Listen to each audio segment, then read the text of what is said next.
si dans 5 ans, on ne pouvait plus travailler dans le numérique? Et si chaque entreprise n'avait plus le droit de dépasser un certain nombre de produits numériques créés? Et si la grande majorité des services numériques existants étaient débranchés parce qu'ils ne pouvaient pas justifier d'un caractère d'intérêt général?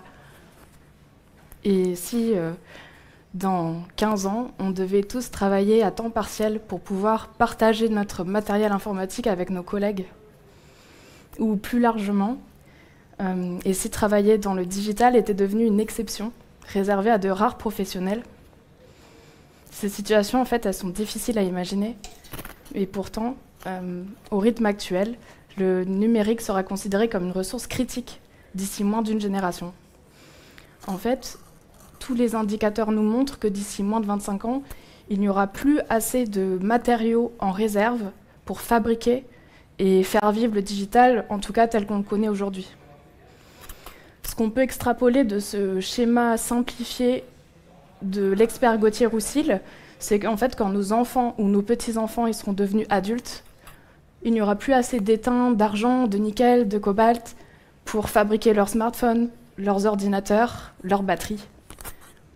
Et au-delà de l'épuisement des ressources, et malgré tous les chouettes bénéfices qu'il nous apporte au quotidien, le numérique a aussi de nombreux impacts négatifs sur la planète et sur le vivant. On peut citer par exemple les décharges illégales de déchets électroniques, la consommation d'eau, d'électricité, les émissions de gaz à effet de serre, l'obsolescence, la surconsommation de biens qui sont devenus jetables, la fracture numérique, l'inaccessibilité, les enjeux de sécurité, de protection des données, de vie privée, les effets néfastes des écrans et des ondes. Bref, quand on a mis des mots sur tout ça, ça nous a fait froid dans le dos.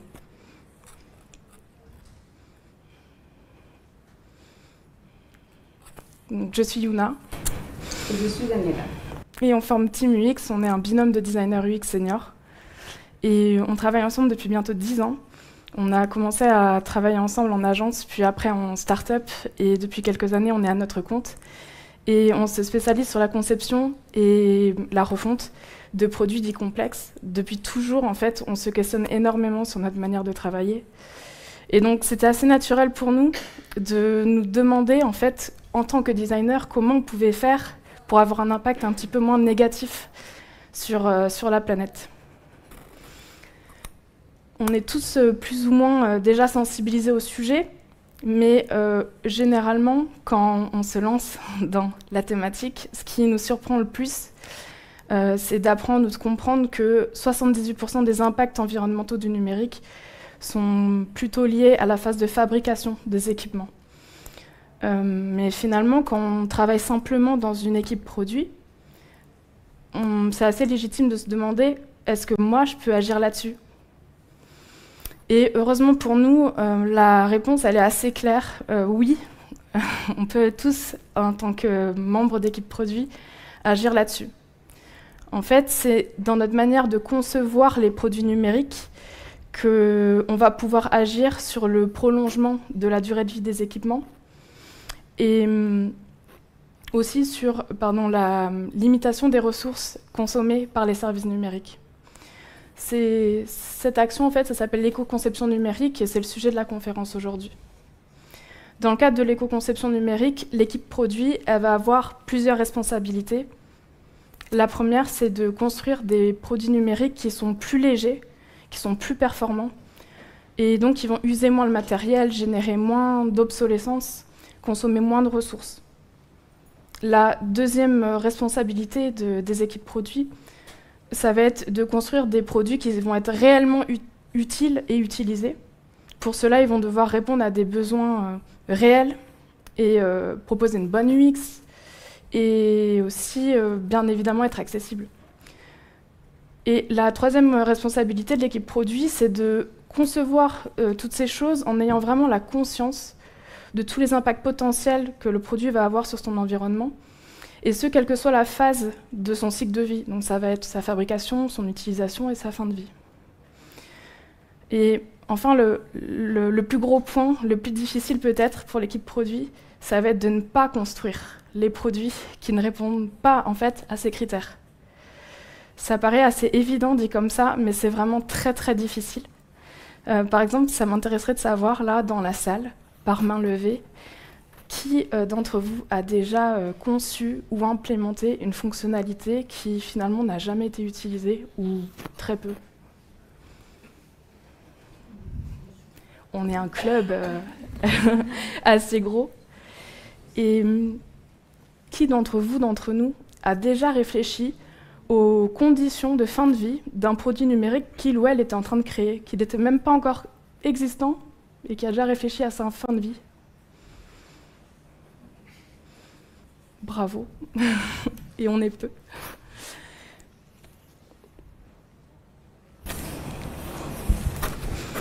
En plus de tous les nombreux bénéfices qu'il y a, qui apportent l'éco-conception, elle aussi apporte des bénéfices qui sont socio-économiques. Par exemple, elle donne un sens au travail, elle peut nous aider à augmenter la rentabilité et réduire les coûts. Elle peut nous aider aussi vraiment à créer une vision d'équipe commune et à avoir aussi une cohésion d'équipe. L'éco-conception peut nous aider vraiment à aller dans le sens de la créativité, mais aussi dans le sens de l'innovation. Et très important, l'éco-conception, elle va aussi nous aider à aller dans le sens de l'accessibilité et de l'inclusion. Bien sûr, il y a des autres bénéfices, comme par exemple, on peut voir que l'éco-conception va aider à améliorer l'image des marques ou l'image des marques employeurs. Il existe beaucoup de ressources pour se former à l'éco-conception. Il existe des fresques, des ateliers, des masterclass, des MOOC, des guides. Il existe des formations, des livres, des référentiels, des propositions de normes et même des lois. Donc on vous invite à parcourir toutes ces ressources parce qu'elles sont vraiment top.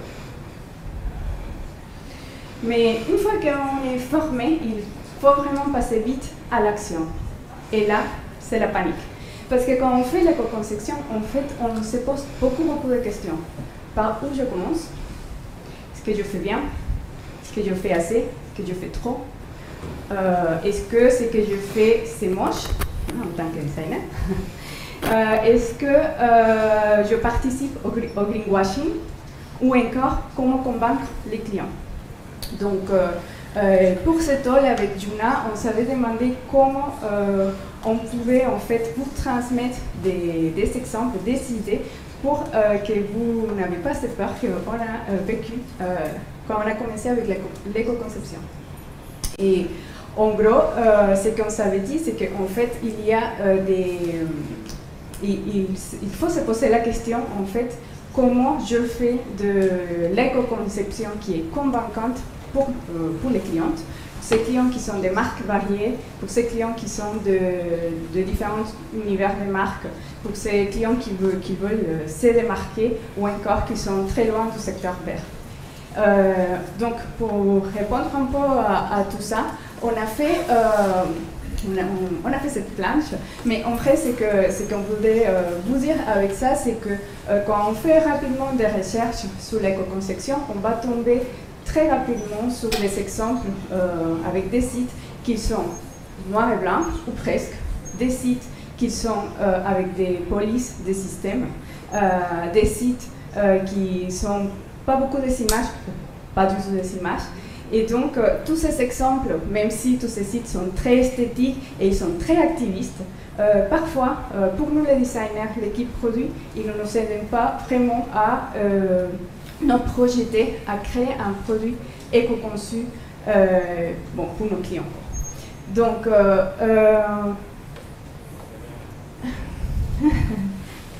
et donc, pour vous répondre aussi à ça, ce qu'on a fait, c'est qu'on a shortlisté 6 produits numériques qui sont sobres et créatifs, qui sont des bonnes métriques de performance environnementale. Et tout ça, on a fait de nombreuses recherches dans nos réseaux et on a aussi répertorié des sites comme Local One, Minimal Gallery, comme Low Directory. Et donc, on va voir tous ces exemples. C'est parti. Voici le premier exemple. Là, on est sur le site de School of System Change. C'est une école qui offre des formations sur les changements systémiques. Ce site a été développé, dessiné et développé par les studios Halo. Et donc, ici, ce qu'on voit, c'est qu'il y a un site très immersif avec vraiment une marque qui est très forte. Déjà, quand on est sur la homepage, ce qu'on voit, c'est ce joli visuel Corel qui est à la fois beau et complexe comme un système. Donc, en fait, ça porte un vrai concept sur ce site-là.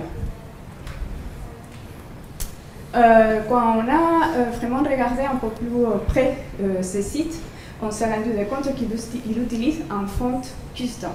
Normalement, en éco-conception, on préconise les fonts qui sont plutôt système. Mais eux, vraiment, ils se sont dit, pour nous, vraiment, la typographie, c'est un asset des marques. Et donc, ce qu'ils ont fait, c'est qu'ils ont juste un fichier qui se charge et qu'ils l'utilisent partout sur les sites. Donc, bien évidemment, il y a un certain poids, mais c'est vraiment un parti pris. Et aussi, on peut voir que sur les typos, parfois il met un petit masque pour donner un peu de texture. Bon, c'est aussi une façon d'aller renforcer la marque, mais par contre, c'est à valider en accessibilité. On est d'accord?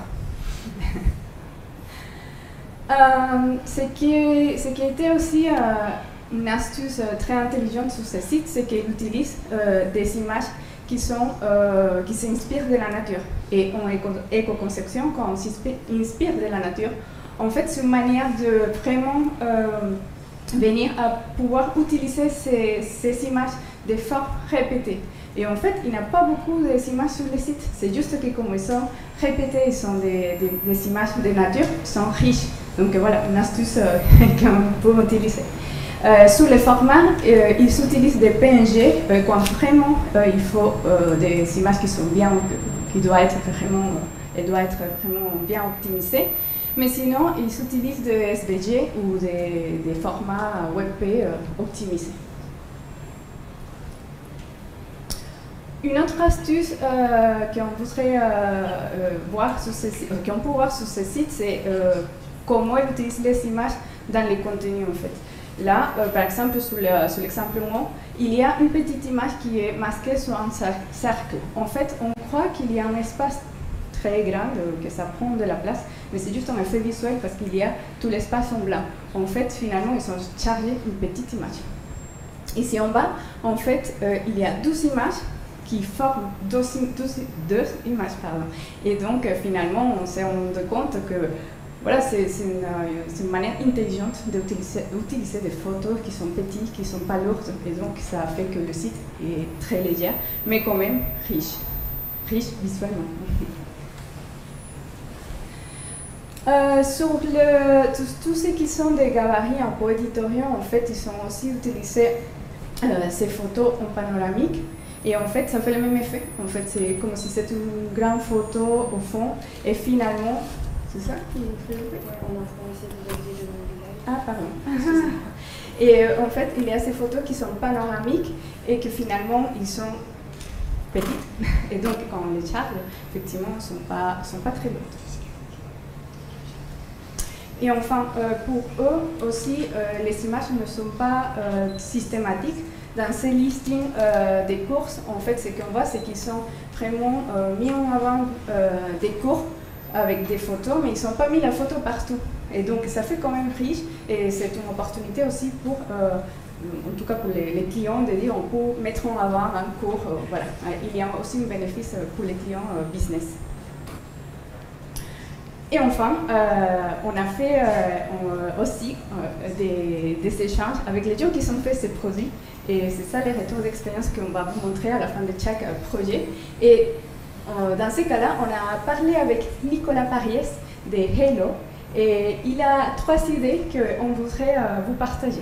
Donc, pour lui déjà, l'éco-conception numérique, c'est un cadre qui challenge vraiment la créativité. Donc, ça veut dire que vraiment, quand on pense en éco-conception et qu'on a tous ces petits challenges à relever, en fait, c'est là que la créativité va apparaître. En plus de ça, il nous parle qu'en fait, quand on fait des projets éco-conçus, finalement, tout ce qu'on expérimente, tout ce qu'on va apprendre, ça va être partie de notre pratique. Donc pour nous, ça va être évident de faire de l'éco-conception. Et enfin, un dernier point, pour lui, c'est hyper important de travailler la marque. Pour lui, le branding, c'est très important. Parce que si on ne fait pas ce travail de branding, en fait, après, notre site éco-conçu ne va pas exprimer vraiment un univers de marques.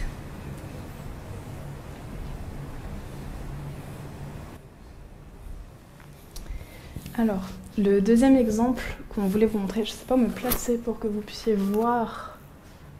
C'est bizarre, non? Je reste derrière l'ordi. Ok.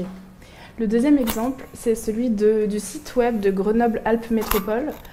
Donc finalement, ce site web, la métropole, je ne vais pas me lancer dans l'explication de tous ces périmètres d'action, mais globalement, pour vous donner un petit peu de contexte sur ce projet, la métropole de Grenoble a lancé donc, son projet de refonte l'année dernière auprès d'une agence de conception qui s'appelle Advensi et d'une agence de développement qui s'appelle EOLAS.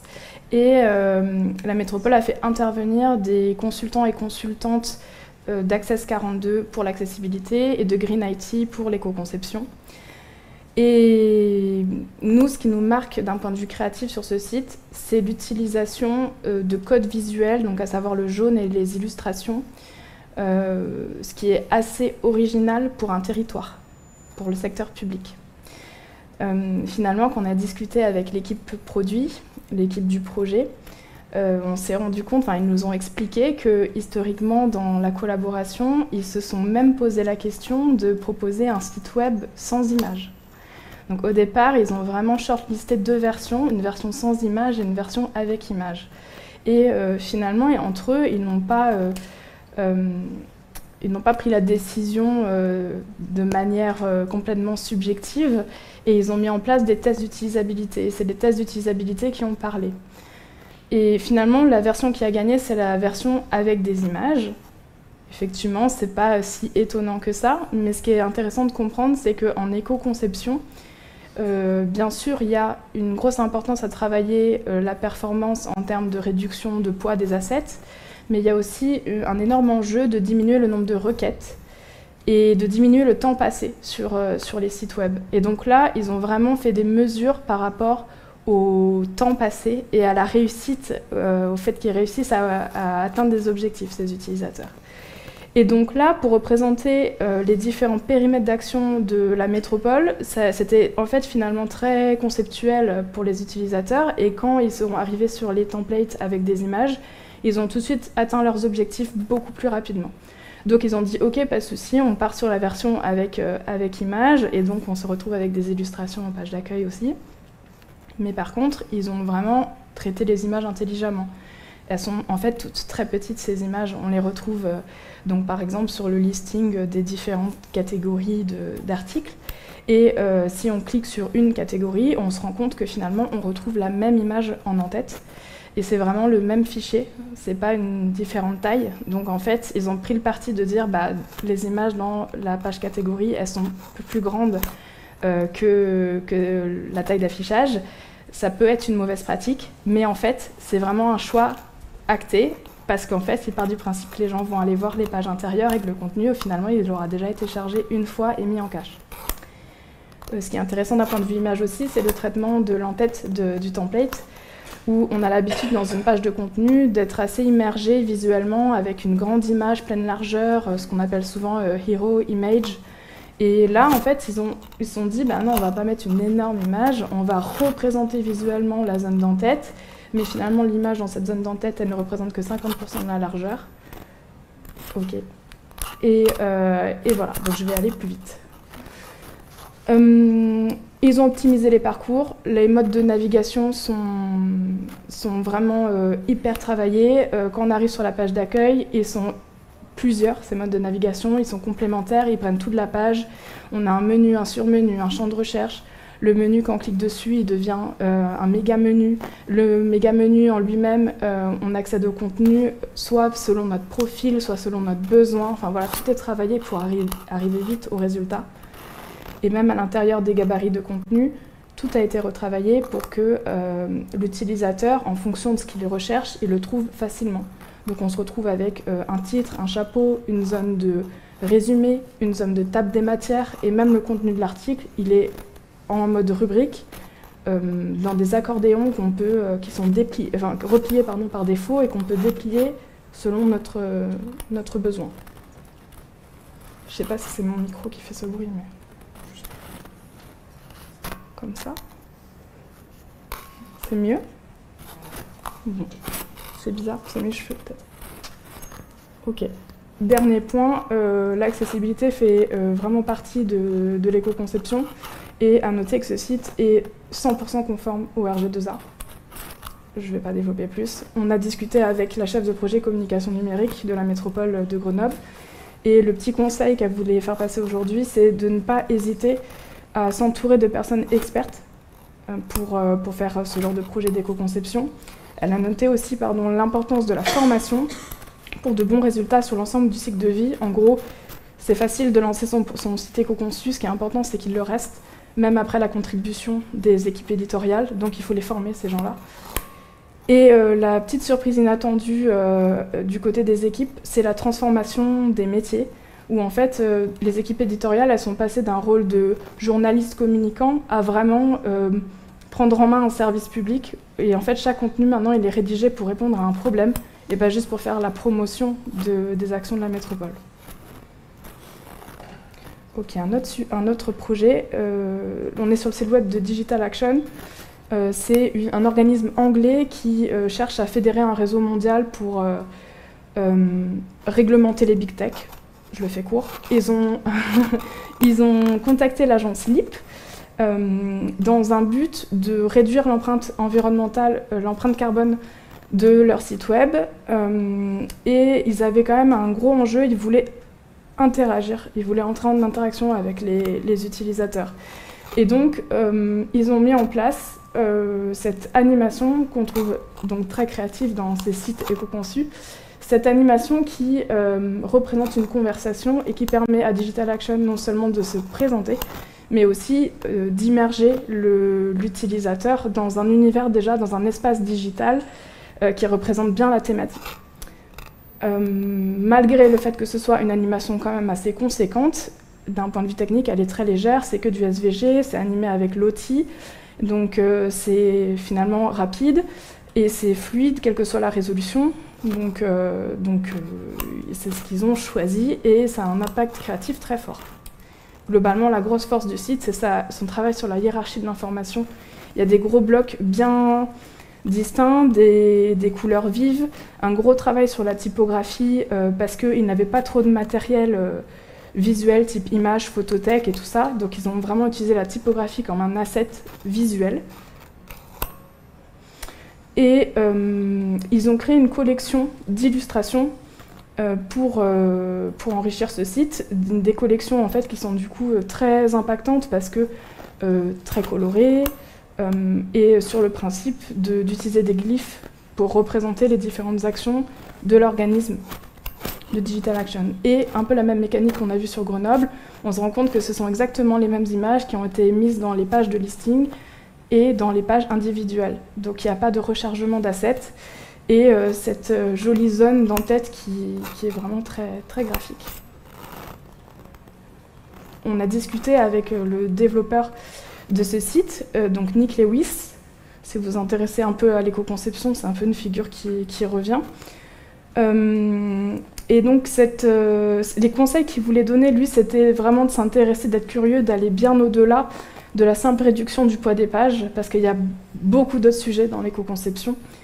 Il voulait pousser aussi la notion de découverte à partager avec les collègues, les proches, les amis, parce que pour lui, en fait, c'est la clé pour que l'éco-conception se diffuse. Il faut vraiment qu'on en parle.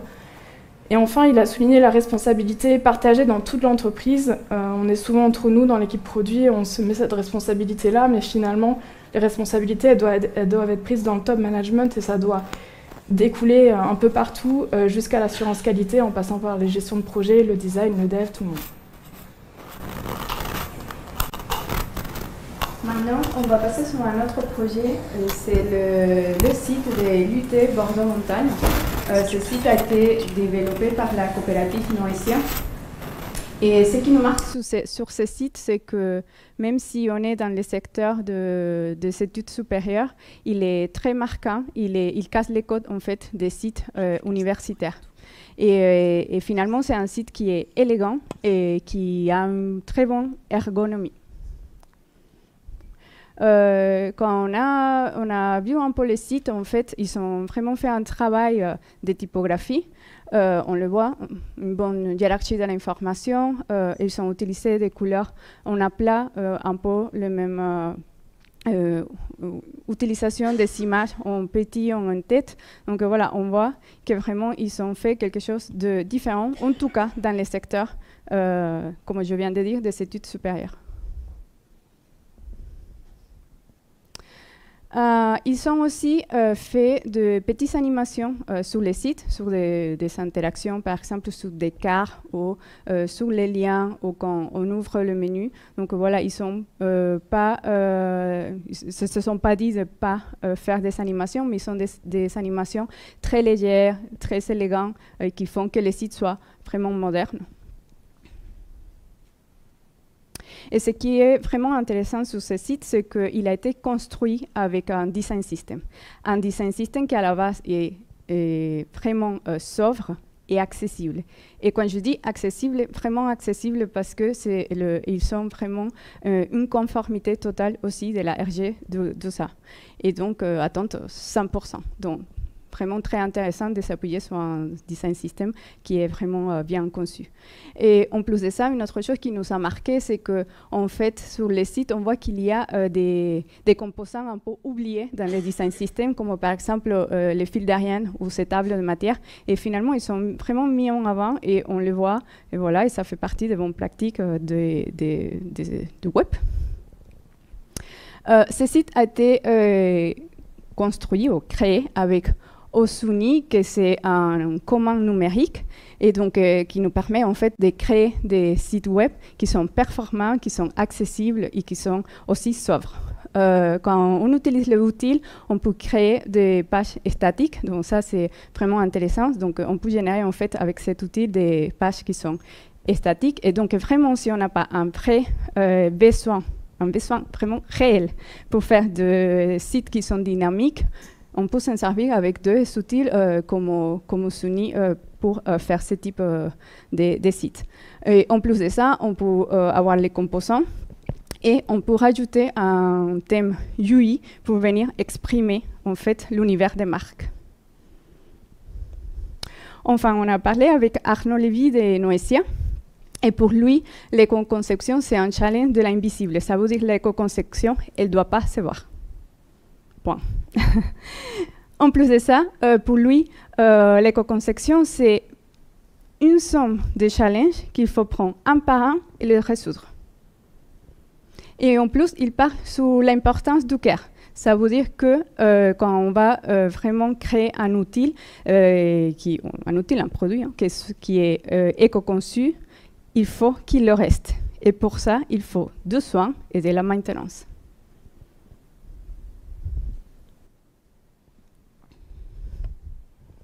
Est-ce que vous m'entendez? Oui.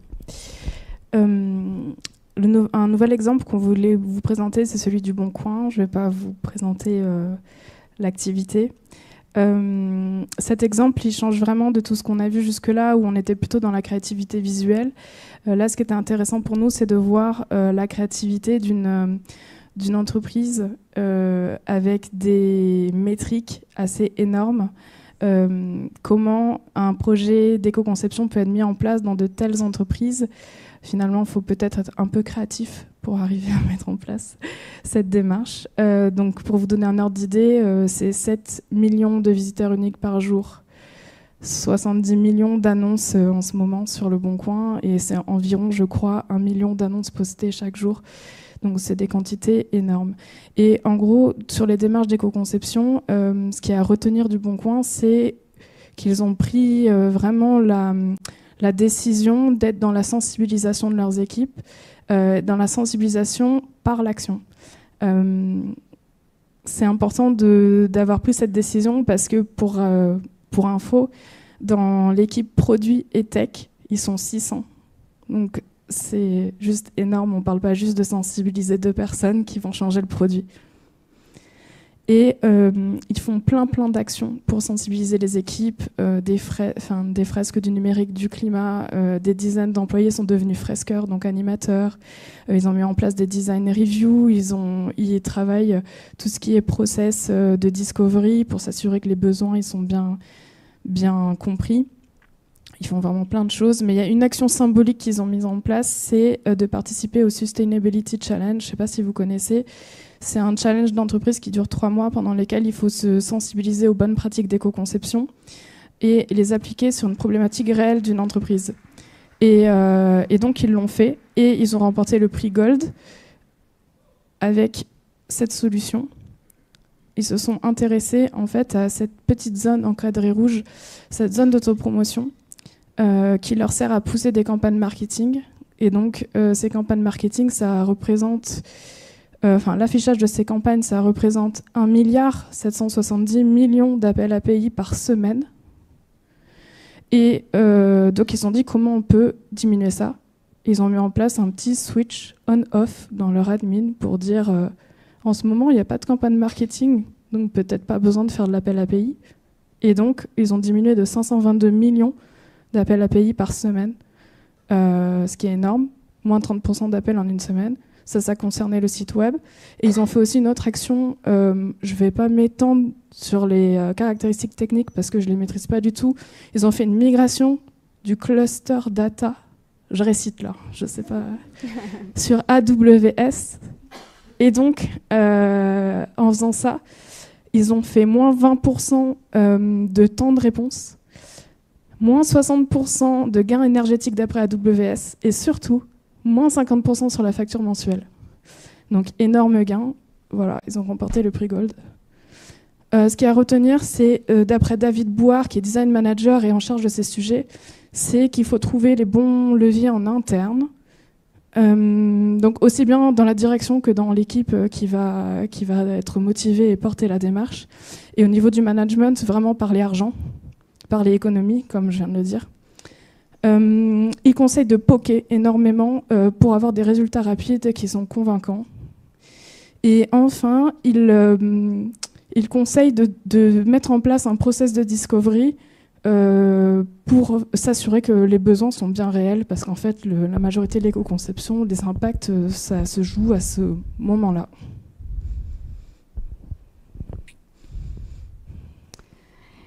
Et pour finir, on voudrait vous montrer ce projet, que c'est le site web des Team du X, donc le site de Yuna et moi. Et donc, en fait, pour nous, en fait, on avait vraiment un besoin de rafraîchir notre marque, de mettre à jour, bon, pas mettre à jour, mais montrer nos expertises et nos compétences, et aussi de montrer nos dernières réalisations.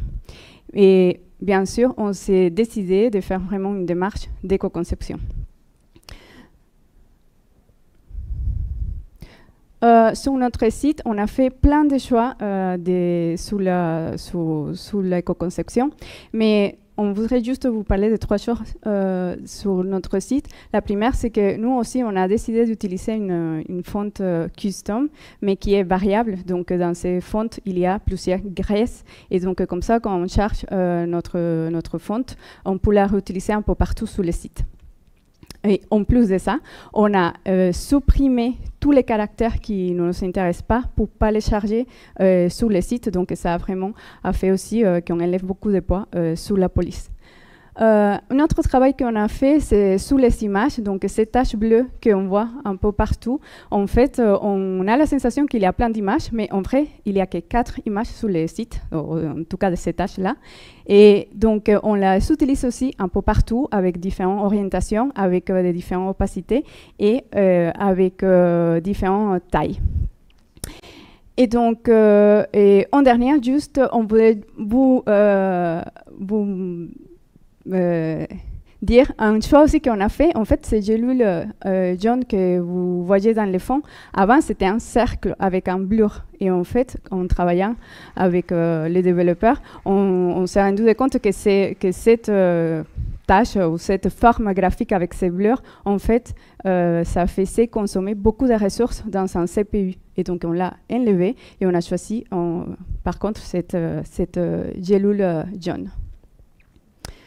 En éco-conception, normalement, on doit vraiment définir une fonctionnalité primordiale dans le site. Donc, une fonctionnalité qui est vraiment la tâche principale d'un site web.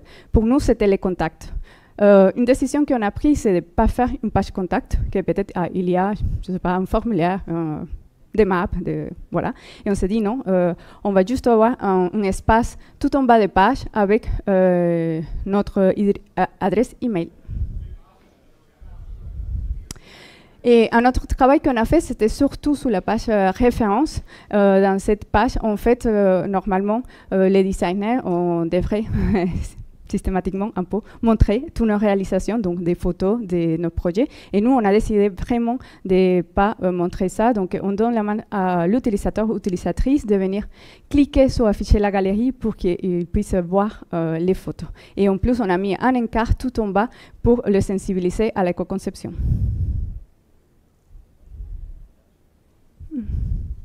Et enfin, un dernier point, c'est que vraiment, on a une page de démarche d'éco-conception qu'on vous invite à aller voir. Comme ça, vous pouvez vraiment voir tous les choix techniques, graphiques, ergonomiques, graphiques qu'on a fait sur notre site. Et on a parlé non, mais on a changé avec Julien Biala, qui est ici dans la salle, qui nous a fait le site, qui nous a aidé à développer le site. Donc, merci Julia encore. Pour qu'il puisse aussi transmettre ses apprentissages avec ces projets. Donc, pour lui, en fait, l'éco-conception, c'est une opportunité d'apprendre des autres métiers. Donc, ça veut dire que vraiment travailler fort collaboratif, être empathique et surtout soutenir leurs intentions.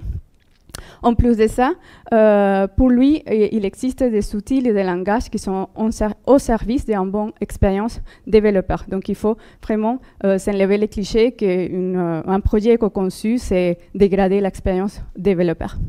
Et enfin, pour lui, la clé pour réussir un projet d'éco-conception, c'est le retour à la simplicité du développement. Alors, que retenir de ces exemples qu'on a vus ensemble? C'est qu'en fait, les projets d'éco-conception peuvent être créatifs malgré le préjugé qu'on a et qu'il y a des moyens de favoriser cette créativité dans les projets. Pour ça, la première chose à retenir, c'est qu'il ne faut surtout pas faire d'économie sur le design. Produire un site éco-conçu, ce n'est pas produire un site dégradé. Et tous les espaces physiques et temporels qu'on va libérer parce qu'on a réussi à enlever le superflu, eh ben, c'est des opportunités pour creuser un peu plus encore l'aspect design et créatif. Le deuxième point, c'est que la créativité n'est pas que visuelle. Elle peut être aussi dans les parcours qu'on a imaginés, l'UX qu'on propose pour simplifier en fait la navigation. Elle peut être aussi dans les solutions techniques qu'on va trouver pour que le produit soit plus performant, rétrocompatible. Elle peut être aussi dans le travail d'équipe, dans la manière de travailler ensemble, l'émulation, le partage des idées, des expériences. Et enfin, un meilleur web est inspirant, finalement. Est-ce qu'on a besoin d'une meilleure raison que ça pour se lancer dans une démarche d'éco-conception? On ne pense pas. Mais ce qu'on pense, par contre, c'est qu'on partage une responsabilité vraiment commune. C'est de changer les imaginaires autour de telles démarches. Ça serait bien que faire du sobre, faire de l'utile, ça devienne un peu le nouveau cool au sein des professionnels du digital. Merci beaucoup. Merci.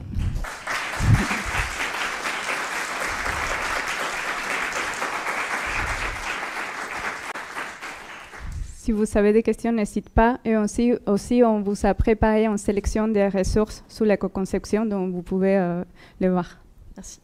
Merci beaucoup déjà pour cette présentation. Moi, j'avais une question parce que du coup, en éco-conception, j'ai l'impression qu'on parle énormément de web mobile, desktop. Et du coup, moi qui travaille sur de l'app mobile, je me posais la question, est-ce qu'on peut appliquer l'éco-conception à de la conception mobile? J'aime à croire que oui. Est-ce que vous avez des exemples de ressources ou de bonnes pratiques, ou même des exemples même d'applications qui auraient appliqué ces concepts d'éco-conception dès le départ? C'est une super question. Et je ne sais pas si tu avais vu, mais dans notre pitch de départ du talk, on avait dit effectivement qu'on ferait une sélection de sites, d'outils et d'apps. Et en fait, c'est très, très difficile à trouver. Voilà. Et en fait, finalement, dans notre panel de projets, on a mis Le Bon Coin quand même pour son approche. C'est juste que les choix d'éco-conception chez Le Bon Coin, du coup, ils sont invisibles parce que c'est surtout des choix back avec énormément d'impact. Et par contre, cette manière d'imaginer les produits numériques, en fait, c'est universel finalement. Charger une image dans une appli ou dans le web, finalement, plus l'appli sera lourde, plus voilà, il y aura d'impact négatif sur l'environnement. Donc, je pense que les grands principes s'appliquent. Maintenant, les exemples concrets, je vais être honnête, on n'en a pas à te montrer. Par contre, je crois qu'il y a un projet EcoCode qui partait à la base des projets numériques, des projets mobiles, pardon, si je ne me trompe pas. Ils ont fait une conf aujourd'hui, donc il y a peut-être à regarder de ce côté-là. Je regarderai le replay alors, du coup. Voilà. Après, je pense qu'il y a des pistes quand même. Quand on parle d'un design system qui est déjà sobre, en tout cas en termes de design, des design systems qui viennent être déjà sobres et accessibles, je pense qu'on peut s'inspirer de ça pour vraiment le faire pour les applis aussi. Donc voilà, je pense qu'aussi il y a des choses qu'on pourrait tenir et les appliquer en fait. Et peut-être qu'on ne l'a pas dit vraiment, mais je pense qu'une partie, nous, on pense avec Yuna, parce qu'on en parle beaucoup sur le sujet, c'est qu'il faut expérimenter en fait. Il faut voir, voilà. et vraiment, pardon. Tu voulais dire autre chose? Non, je pensais que tu avais terminé. Mais du coup, j'en profite pour faire un appel. Si vous connaissez des applis qui ont suivi des process comme ça, des démarches d'éco-conception, n'hésitez pas à nous dire, puisque cette ressource qu'on a mise en ligne, en fait, on peut l'éditer. Donc, on pourrait rajouter des liens comme ça, de projets intéressants. Ça marche. Merci. N'hésitez pas si vous avez des exemples. Ouais. On est tous intéressés.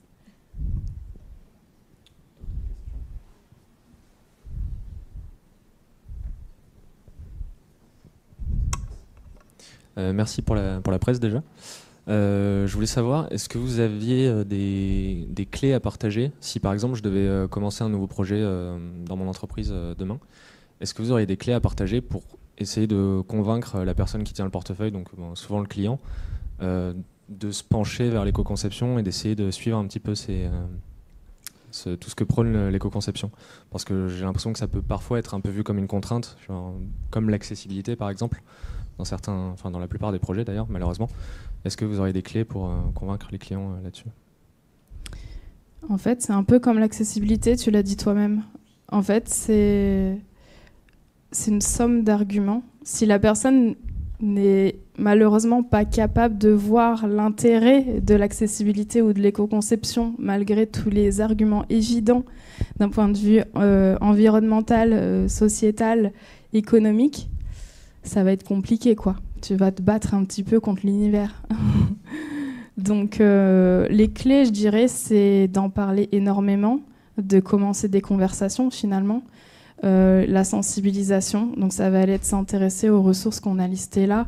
Il y a des super ressources, quoi. C'est vraiment, il y a des guides, des MOOC, peut-être avant l'éco-conception, qui est un peu une sorte de solution, une sorte de réponse et de posture. Avant ça, il y a se sensibiliser sur le numérique responsable, sur l'impact du numérique. Voilà, donc il y a il y a vraiment beaucoup de ressources. Et après, si la personne n'a pas le temps et l'envie, malheureusement, c'est un peu compliqué, quoi. Et par contre, oui, il y avait une des personnes qu'on a rencontrées qui nous a dit il faut activer les bons leviers. Et parfois, les leviers, c'est les leviers économiques. Quand tu dis si on éco-conçoit ça, peut-être que la facture d'AWS sera 50% inférieure, ça devient un bon argument. Même si, pour nous, c'est moins intéressant. Mais voilà, parfois, il y a des gens, il n'y a que l'argent qui leur parle, quoi. Ok, merci. Ouais. Et moi, à ça, je voudrais rajouter quelque chose, c'est qu'il ne faut pas non plus attendre à qu'on peut vraiment commencer une démarche d'éco-conception, vraiment une démarche. On peut déjà commencer à mettre en place des choses quand on travaille pour vraiment juste améliorer ce qu'on fait. Donc, des bases, je pense qu'on pourrait faire ça et pas attendre que l'entreprise dise il faut faire une démarche d'éco-conception sur un projet. Donc, vraiment, c'est changer, comme disait Juna, un peu notre métier pour que ça soit mieux, pour que ça soit bon, pour que ça soit... voilà. Oui, en fait, c'est un super point. C'est vrai qu'on vous a présenté des projets qui avaient vraiment des démarches d'éco-conception officielles, un peu solides et tout. Mais en fait, la moindre optimisation, c'est mieux que rien, quoi. Et la moindre optimisation, ça peut être aussi pris comme de la perf. Ah oui, ça peut être un bon conseil, ça. C'est pas de l'éco-conception, c'est de la perf. Voilà. Ok, merci à vous deux. Encore Merci. bravo. Et puis on se retrouve à la pause. Merci.